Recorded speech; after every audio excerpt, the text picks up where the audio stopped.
తగ్గిస్తారు. దాన్ని మనస్సులో జాగ్రత్తగా వినేటువంటి ఆసక్తి శాతాన్ని తగ్గిస్తారు. మీరు ఎవరైనా తెలిసిన వాక్యాన్ని చులకనగా చూస్తే కనుక ఈ రాత్రి మాట మీరు వినాలి. బైబిల్లో 5వ పుస్తకం పేరు తెలుసా మీకు? 5వ పుస్తకం పేరు ద్వితీయోపదేశ కాండం. అంటే దాని అర్థం ఏంటో తెలుసా?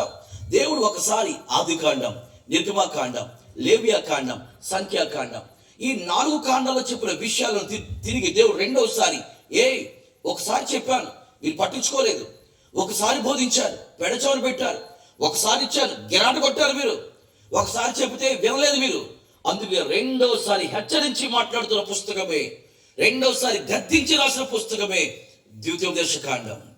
దేవుడు ఒకసారి మీకు బోధించాడు, ఒకసారి చెప్పాడు, ఒకసారి హెచ్చరిస్తే మీరు పట్టించుకోలేదేమో. దేవుడు అందుకని మీతో మరొకసారి మాట్లాడుతున్నాడు, ఇంకొకసారి మాట్లాడుతున్నాడు.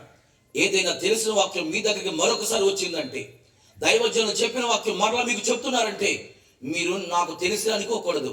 జాగ్రత్త, మరింత జాగ్రత్తగా ఉండి దేవుడు వాక్యం వినాలి.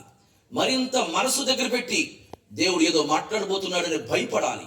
అలా భయపడుతూ వినవలసినటువంటి చదవలసినటువంటి సందర్భమే ద్వితీయోపదేశ కాండం. కాబట్టి రాత్రి ఇలాంటి వర్తమానం మీ దగ్గర రాబోతూ ఉంది. మీరు విన్నారు దుప్పి నీటి వాగుల గురించి. మీకు తెలుసు దుప్పి నీటి వాగుల కొరకు ఆశపడినట్లు దేవా నీ కొరకు నా ప్రాణము ఆశపడుచున్నదని. విన్న వాక్యం మీ దగ్గరకు వచ్చింది కాబట్టి మరింత జాగ్రత్తగా దేవుడు ఏం మాట్లాడబోతున్నాడో మీరు వినడానికి ప్రయత్నం చేయండి. రైట్, ఈ 42వ కీర్తన, అసలు కీర్తన గ్రంథాల గురించి మనం ఆలోచన చేస్తే కీర్తన గ్రంథంలో 150 అధ్యాయాలు ఉంటాయి. 150 అధ్యాయాలు. ఈ 150 అధ్యాయాలని 5 స్కంధాలుగా విభజించారు. వాటి భాగాలు అన్నారు. ప్రథమ స్కందము, ద్వితీయ స్కందము, తృతీయ స్కందము, చతుర్థ స్కందము, పంచమ స్కందం. ఈ 5 భాగాల్ని ఎట్లా విభజించారంటే, కీర్తన గ్రంథం 1వ అధ్యాయము 41వ వచనం వరకు ప్రథమ స్కందం, ద్వితీయ స్కందము 42వ అధ్యాయం నుంచి 72, తృతీయ స్కందము 73 నుండి 89, చతుర్థ స్కందము 90 నుంచి 106, ఇక పంచమ స్కందం 107 నుంచి 150. ఈ 5 స్కంధాలలో ఉన్నటువంటి కీర్తనలు ఎవరు రాశారంటే, మీరు చాలా మంది అనుకుంటారు దావీదు కీర్తనలు అంటారు. నో, కీర్తనలన్నీ దావీదు రాసినవి కాదు. కొన్ని మోషే రాస్తే, కొన్ని సొలొమోను గారు రాస్తే, కొన్ని ఆసాఫ్ గారు రాస్తే, కొన్ని కోరహ కుమారులు రాస్తే, కొన్ని యాత్రా కీర్తనలుగా ఉంటే, కొన్ని మోషే గారు, ఇట్లా పలువురు రాసినటువంటి ఈ వీటన్నిటిని కలిపే కీర్తన గ్రంథం అన్నారు. ఈ కీర్తన గ్రంథంలో 5 భాగాలు విభజించారే. ఈ 5 స్కంధాలకు ఒక ప్రత్యేకత ఉంది. అసలు కీర్తన గ్రంథం ఎందుకు ఇంతగా మన సంఘాలలో మనం చదువుకుంటామంటే, ఆదివారం ఆరాధన కానివ్వండి, లేకపోతే మరొక సందర్భం కానివ్వండి, కీర్తన భాగాన్ని ఎక్కువ ధ్యానిస్తాం. కారణం ఏంటంటే ఒక కారణం ఉంది.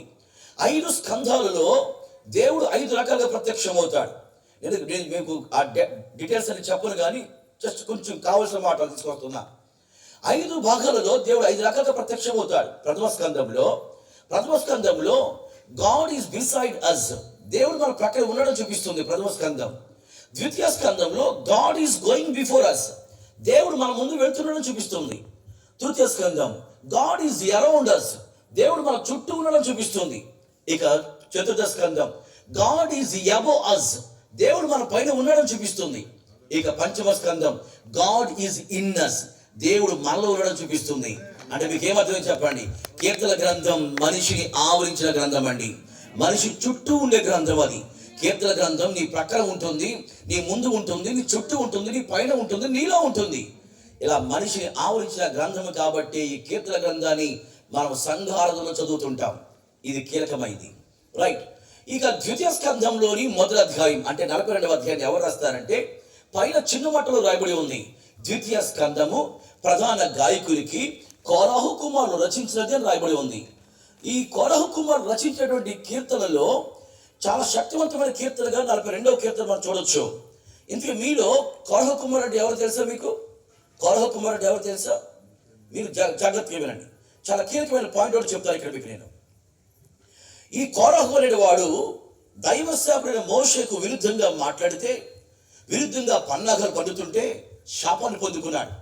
ఏంటయ్యా శాపం అంటే, భూమి నెర విడిచి దానిలో పడి కోరహు సంతానం చచ్చిపోతున్నారు. అప్పుడు కోరహు కుమారుడు యొక్క తల్లి ఏం చేసిందంటే, అరే నా కళ్ళ ముందే కోరహు సంతానం ఇలా చనిపోతున్నారు, ఆ శాపానికి బలై చచ్చిపోతున్నారని భావించిన ఈ తల్లి కోరహు కుమారులో తాను కొంతమందిని తీసుకుని ఇట్లా భుజాలు వేసుకుందట. ఇట్లా భుజాలు వేసుకుని ఈ తల్లి ఆ కుమారులను చేత పట్టుకుని పారిపోతుంది. ఎందుకంటే భూమి నెరవేరుస్తుంటే దాంట్లో పడి చచ్చిపోతున్నారు. కాబట్టి వీళ్ళు తన కుమారులు కొందరైనా సరే కాపాడబడాలని, ఆ శాపం వరకు రాకూడదని, భూమి నెరవేరిస్తే చనిపోకూడదని ఈ కొరహు కుమారుల యొక్క తల్లి